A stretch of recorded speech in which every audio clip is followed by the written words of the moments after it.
back to another episode of Handloader TV, and we're moving right along with our series on World War II small arms. And to help me out and talk about these great old firearms is my good friend Mike Venturino, who's also the author of Shooting World War II Small Arms.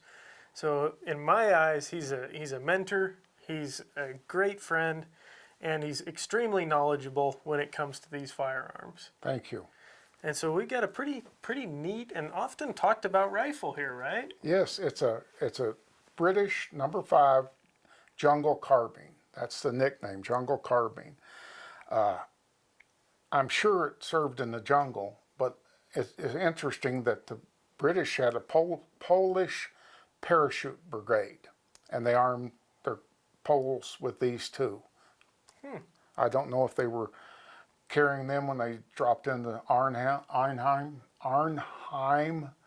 in the Netherlands in World War II, but they did carry them. It's an interesting little gun. It's the basic #4 Mark I action.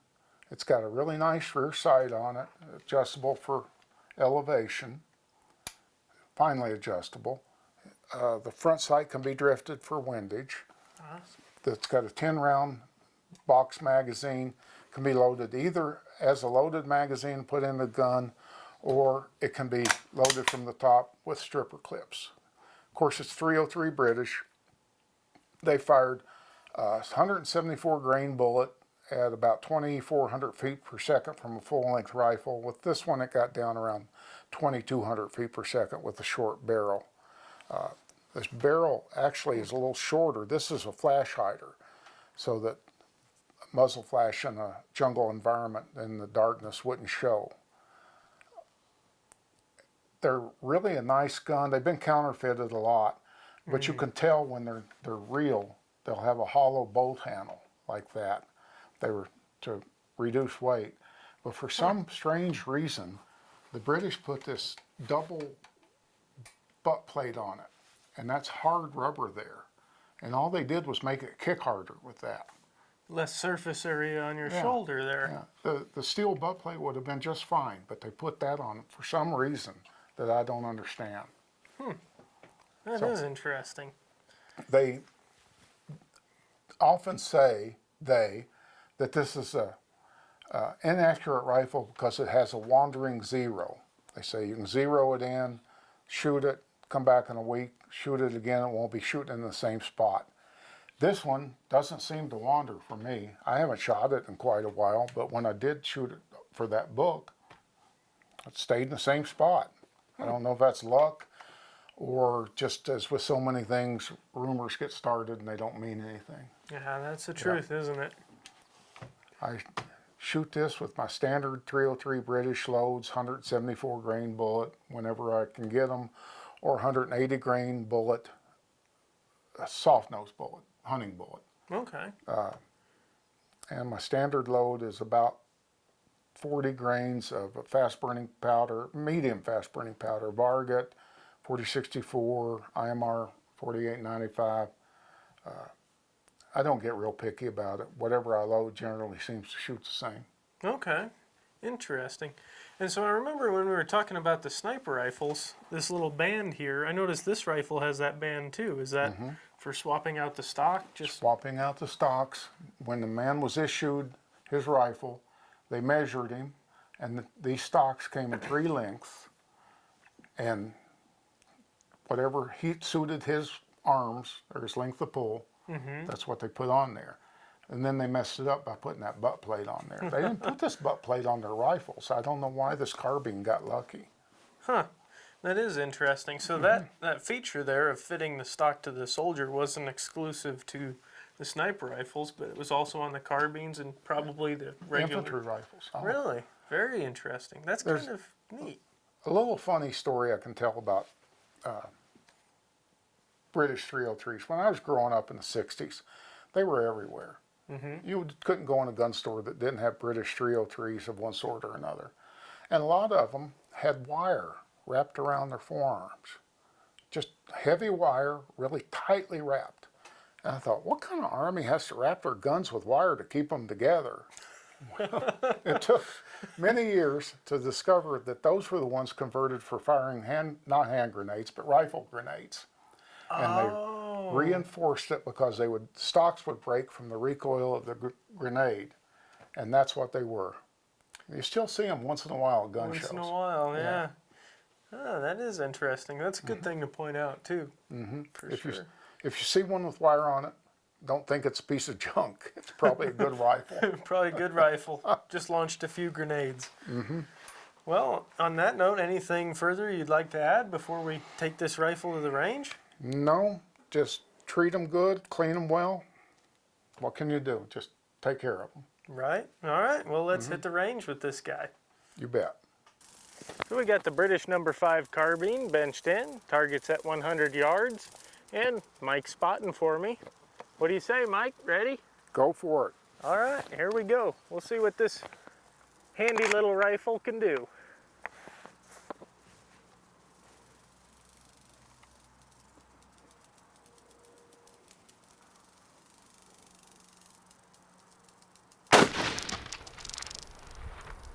No call. I think it was a little high to the left. Little Okay, high. aim at the bottom of the target then on the right. Okay. I didn't see anything in the scope.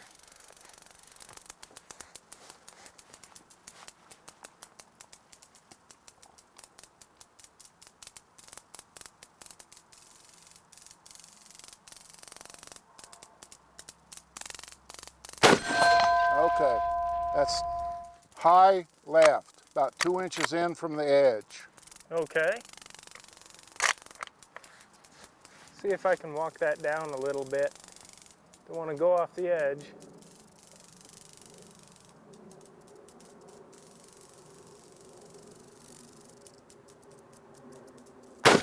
There you go, high center. High center. I'll take it.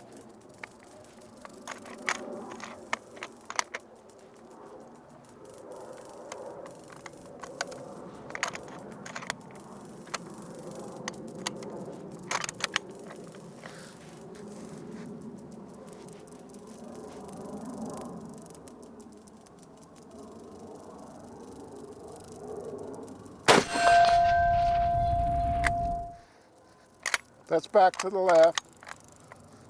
Back to the left.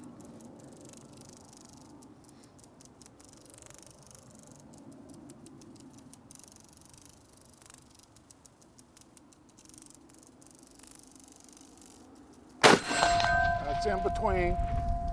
Got 4 shots in about a 4-inch group. Not too bad. I think that's 4 shots. Yeah, that's 4 shots. 4 shots, okay. Well, let's put one more down there.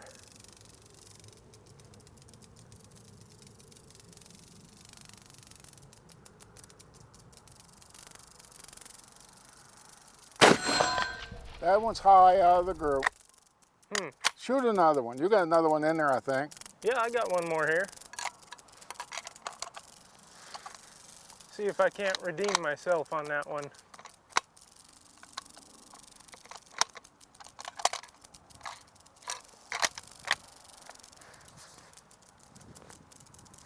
Here we go.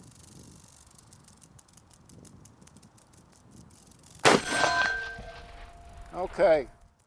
You have 2 shots off to the side. You have 4 shots in a perfect square, about 4 inches to the side. Okay. Yeah, I think a little bit of that's me. This rubber pad they put on the end of this stock does me no favors whatsoever. I think some sort of sadist developed that. Yeah, I think so. It gets you. And another thing I noticed on this particular rifle is every time I'd shoot, you can see it kind of jumps up. So I kind of got to readjust after every shot. It's a little bit breaking with my routine there, but not too bad. Probably could have done better if I would have taken a little bit more time and focused a little bit better on where I was aiming, but it is a nice shooting rifle. It's probably more accurate than I do it justice.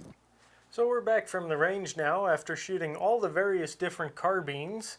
And we've got a few of our favorites here, and we figured we'd talk about them all at once. That way we can kind of compare and contrast the differences between the two, the ones that performed really well. And so first up, I have to say my favorite right off the bat, I'm going to jump the gun on you here, but that M1 carbine. I not only agree with you, I'm pretty happy. I have had this carbine a couple of years and hardly fired it. I shot it at 25 yards at steel one time. And so we took it out there today at 100 yards. It was just fine. It shot dead center, a little high on the steel plate, shot a nice round group. What I'm also happy about is that is a Standard Products M1 carbine, and if my memory is correct, but don't quote me, I think they only made 4% of M1 carbine production. So it's a rare carbine, and it's an excellent shooting carbine. I would agree in full with that. And it's light and it's handy. Yep. You being here got me to get this out and use it, and I appreciate that. Well, I'm glad you were willing to share it with me and share the ammo, because that was really, really cool to see just how capable these carbines are. Yeah. Now, I think you have a comment about the British carbine. I'll let you say that first. I shot that thing. I don't mind the Enfield action here. I mean, it's not a bad action. Whoever's bright idea it was to put this little, I don't even know what you'd call that, a torture device, Mike? Torture device, for sure. Boy, you want to, it feels like it doubles the recoil over a standard stock. I mean, that is a horrible idea. Well, what they did was take a nice wide butt plate that distributes recoil and then put a narrower piece on it so it would hurt. Yeah, that's exactly what it feels like too. It hits you, and I'm sore. My shoulder's sore from all the shooting and everything, but this one, it downright hurt. That's why I didn't shoot this one. That's a smart move. Here, you shoot it. No. But actually, it didn't shoot too terrible, and I probably would have shot better had it not been for that. I mean, I know I was kind of anticipating the recoil a little bit on that. It's got a lot of good points. It's got a 10-round magazine. It's got a flip-up sight with good adjustments. The only thing wrong with it is that butt plate. I agree with you. So then we also shot this Mauser here, and this is a really cool Mauser, and we'll have separate videos detailing all of these. Be sure to watch for those as they're released. But this Mauser did really well, I thought. That's a G33/40 that the Czechoslovakians made under German rule, and the Germans' main reason for having them was mountain troops. And see how they reinforced the butt for knowing men were going to use those to walk across ice fields and such, Right. to protect the butts. The action on this is unbelievably smooth. I've seen very few sporting rifles and very expensive sporting rifles that were, the actions were as nice as that. I can attest to that. It was smooth as butter. I mean, it felt really nice. And if I recall, we only got a 3-shot group with this because we had some technical difficulties and we killed the steel plate at 100 yards. Not me, you. I'm trying to pass the blame off, but he's not going to let me forget that. Yeah, it was a beautiful thing. He hit that target and it just went boom. And you'll hear us all laugh. Be sure to watch the video on that one because it was a lot of fun to shoot. My only complaint about this rifle is the rear sight, the open rear sight. It's close to the front sight. I think if the Germans had been more involved in, say, target shooting a little bit, they would have put a rear sight back here, peep sight.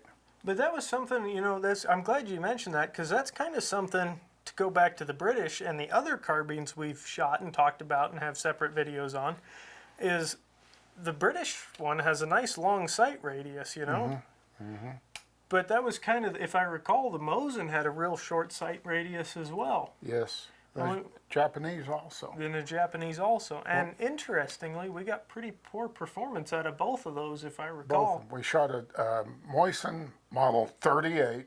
We shot a Japanese type 44. Neither one shot very well. not No. at all. And the sights weren't too bad. I think the shorter sight radius probably had something to do with that. And then the Mosin trigger and the Japanese trigger wasn't all that good either. But Right.